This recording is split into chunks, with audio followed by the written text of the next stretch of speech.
जळगाव जिल्ह्यातल्या जामनेर तालुक्यामध्ये पाण्याअभावी केळीच्या बागा सुकत असल्याचं भीषण वास्तव या ठिकाणी पाहायला मिळतं आहे. आपण आता जामनेर तालुक्यातल्या पहुर या गावालगतच्या केळीच्या बागांमध्ये आहोत आणि आपण जर दृश्यांमध्ये बघितलं तर अत्यंत भयावह आणि असं दुर्दैवी चित्र या ठिकाणी या केळीच्या बागेमध्ये पाहायला मिळतं आहे. मोठं उत्पन्न मिळेल अशा अपेक्षेने शेतकऱ्याने केळी लागवड केली, मात्र ज्याप्रमाणे एखाद्याने केळी पेटवून द्यावी त्या पद्धतीने कडाक्याच्या उन्हामुळे पाण्याअभावी ही केळी या ठिकाणी सुकते आणि आपण दृश्यांमध्ये बघतोय की आहे त्याच ठिकाणी हे केळीचे पानं जे आहेत ते सुकून पडलेली आहेत आणि पूर्ण केळीचं खोडच या ठिकाणी सुकून पडलेलं आहे आणि अशा पद्धतीने पूर्ण बाग या ठिकाणी वाळलेली दिसते आणि अत्यंत भीषण असं चित्र या ठिकाणी पाहायला मिळतं आहे. मोठं नुकसान जे आहे या ठिकाणी परिसरातील शेतकऱ्यांना जे आहे सहन करावं लागतं आहे.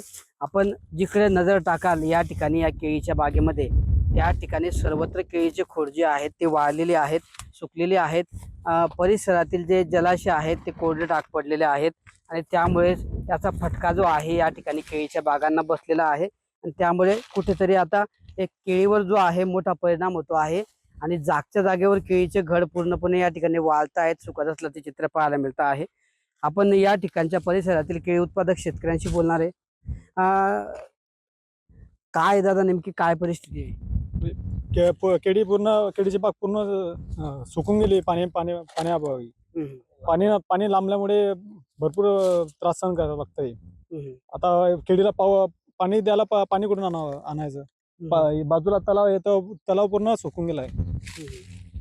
आता या केळीला पूर्ण जवळपास 60-70% पूर्ण कर्ज लागलेलं आहे. किती खर्च लागलाय केळीला नेमकं? साधारणतः हेक्टरी 3.5 ते 4 लाखापर्यंत खर्च झालेला आहे साहेब. तर या पाण्यामुळे धरणातून पाणी नाहीये आणि अशी बाग सुकलेली आहे. वरून निसर्ग असा करतोय, पाणी लांबल्यामुळे जास्तच संकटात येऊन गेले शेतकरी. अच्छा, आता हे केळी जी सुकलेली आहे समजा तुमची, ती काढायचा वेगळा खर्च तुम्हाला करावा लागणार आहे. असं परिसरात किती शेतकऱ्यांचं नुकसान झालं असेल? 90% शेतकऱ्याचं पुरच येऊन राहिले बा. अच्छा, काय झालं नाही? खर्च म्हणजे भरपूर खर्च लागून गेला, पण पाणीच नाही, पाणी लांबला त्याच्यामुळे खर्च जास्त येऊन गेला बा.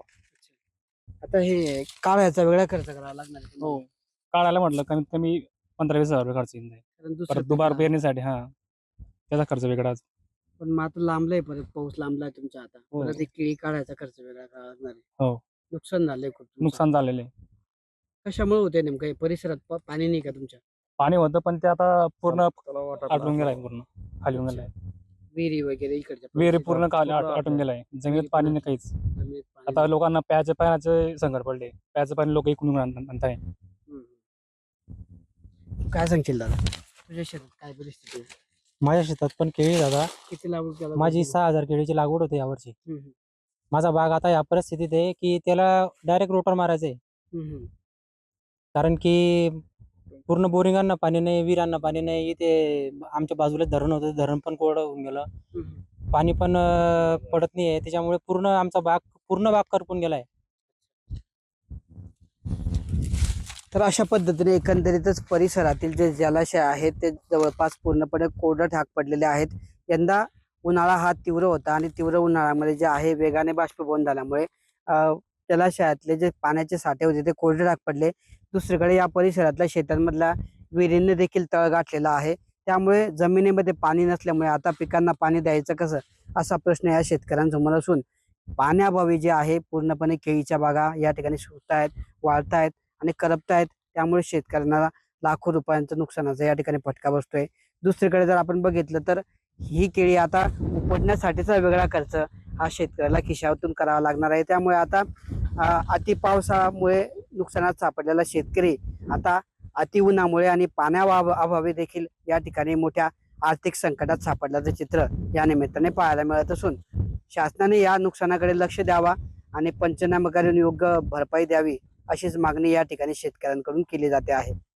किशोर पाटील, TV9 मराठी, जळगाव.